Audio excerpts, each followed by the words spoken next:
भविष्य में बढ़ने की कोई संभावना नहीं है, लेकिन अगर ये बढ़ भी जाए तो हम उसमें ज्यादा से ज्यादा 550 वकील कवर होते हैं। और हमारी इस समय वकीलों की जो रजिस्टर्ड एडवोकेट्स हैं उनकी संख्या 2000 है। 1200-1300 वकील तो नियमित रूप से आते हैं।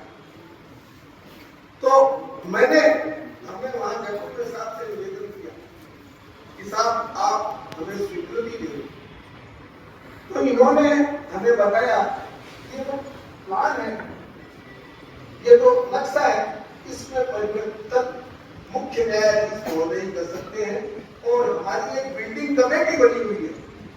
इन्होंने फरमाया कि उस बिल्डिंग कमेटी का मैं भी सदस्य हूं और मैं आपकी तरफ से पुरजोर निवेदन करूंगा मुख्य न्यायाधीश से, ये इतनी व्यवहारिक समस्या है, इसका समाधान होना चाहिए।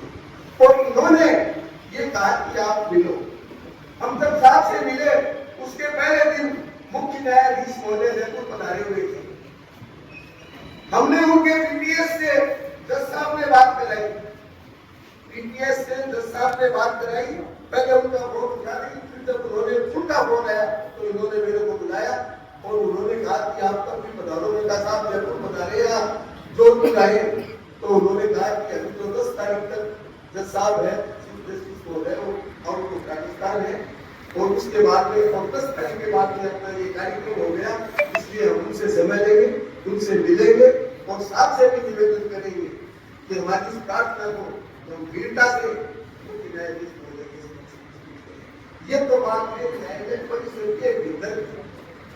इसके अलावा अपनी एक फाइल चल रही है, उस फाइल में करीब 5 बीघा जमीन राज्य सरकार की ओर से अभिभाषक संघ को दी जानी और अभिभाषक संघ को अगर कोई जमीन मिलेगी तो उसमें हम जन सहयोग से लंबा काम कर सकते, उसमें हम एक संपन्न बार रूम बना सकते हैं, उसमें एक संपन्न मीटिंग हॉल बना सकते हैं।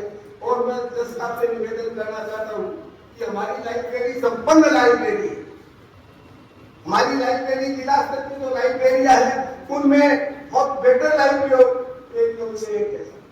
आप अवलोकन करवाएंगे, अगर हम यहाँ से चले जाएंगे वहां कोई व्यवस्था नहीं होगी तो इस हमारी लाइब्रेरी का क्या, इन किताबों का क्या होगा, इस बिल्डिंग का क्या होगा।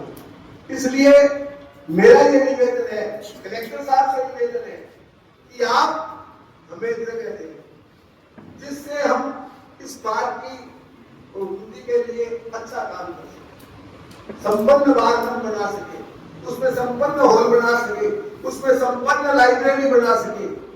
इसके लिए कलेक्टर साहब ने पहले जज साहब को ये फरमाया था कि मुझे 2 दिन का समय दो, लेकिन वो ऐसा ही निकाल के